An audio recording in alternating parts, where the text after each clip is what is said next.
महामुंबईमध्ये भाजपचा विजय षटकार। मुंबईसह नवी मुंबई, पनवेल, केडीएमसी आणि मीरा भाईंदर आणि पनवेलमध्ये दणदणीत विजय। महानगरपालिका निवडणुकीमध्ये भाजपच धुरंधर। 2869 पैकी भाजपचे 1426 नगरसेवक विजयी, तर 9 मनपामध्ये भाजपची एकहाती सत्ता।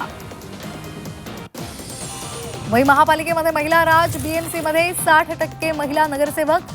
महिला नगरसेवकांची संख्या 129 वरून 135 वर।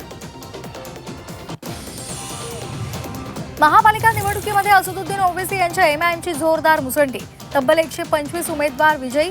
छत्रपती संभाजीनगरमध्ये एमआयएमचे 33 नगरसेवक। नवी मुंबईमध्ये 66 जागी यश मिळवत भाजपची एकहाती सत्ता। गणेश नाईक यांचा एकनाथ शिंदेंना मोठा धक्का।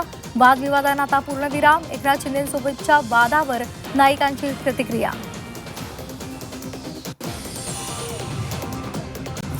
परभणी महानगरपालिकेमध्ये ठाकरेंच्या शिलेदारांनी भाजप आणि शिंदेंच्या शिवसेनेचा वारू रोखला। परभणी महापालिकेमध्ये ठाकरेंच्या शिवसेनेनं 25 जागांवर विजय मिळवला। भिवंडी वॉर्ड 22 मध्ये मतमोजणी दरम्यान गोंधळ।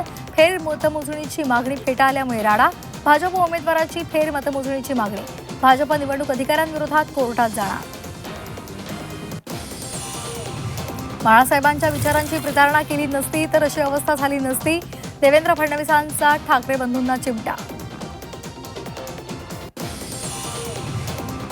पुणे पिंपरी चिंचवड महापालिकेमध्ये भाजपची एकहाती सत्ता। दोन्ही राष्ट्रवादींना पराभवाचा धक्का। लातूरमध्ये काँग्रेसची सत्ता। विलासरावांवरील टीका। भाजपला भोवल्याची चर्चा। भिवंडीमध्ये काँग्रेस सत्तेच्या जवळ। कोल्हापूरमध्ये काँग्रेस सर्वात मोठा पक्ष।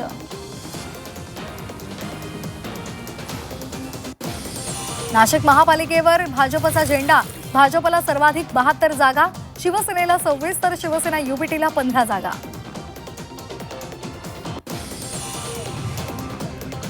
छत्रपती संभाजीनगर महापालिकेमध्ये भाजपची एकहाती सत्ता। 115 पैकी सर्वाधिक 58 जागा भाजपला।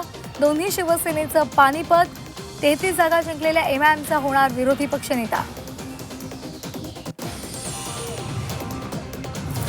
जालना शहरासह जिल्ह्यातील अंबड शहरामध्ये संचारबंदी लागू। धनगर आंदोलनाच्या पार्श्वभूमीवर संचारबंदी लागू। धनगर समाजाला एसटी प्रवर्गातून आरक्षण देण्याची मागणी। नाशिकच्या येवल्यामध्ये काँग्रेस कमिटीचे अध्यक्ष मंगल परदेशी यांच्या दुचाकीला आग। अज्ञात व्यक्तीनं दुचाकीला आग लावली। राजकीय वैमनस्यामधून बुलेट पेटवल्याचा संशय व्यक्त। मकर संक्रांतीच्या पार्श्वभूमीवर येवला शहरात मेहंदीचं आयोजन। स्पर्धेमध्ये 100 स्पर्धकांचा सहभाग। प्रत्येक स्पर्धकाला भेटवस्तू।